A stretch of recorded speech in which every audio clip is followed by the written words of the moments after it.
Maraming salamat sa pagtiwala ng Sir Ryan. At dito kami ngayon ay makabit kami ng concrete post. At ito ang aking libos ngayon, si Nonoy Puras. Ano kaya naman sabi mo na sa bagong project natin? Laro sa masabi mga kaibigan. At dito tayo mga kabakal sa siksikan, no?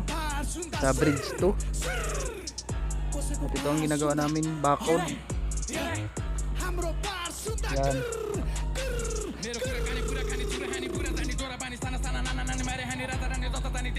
Tapa, kulang pa ang hukay.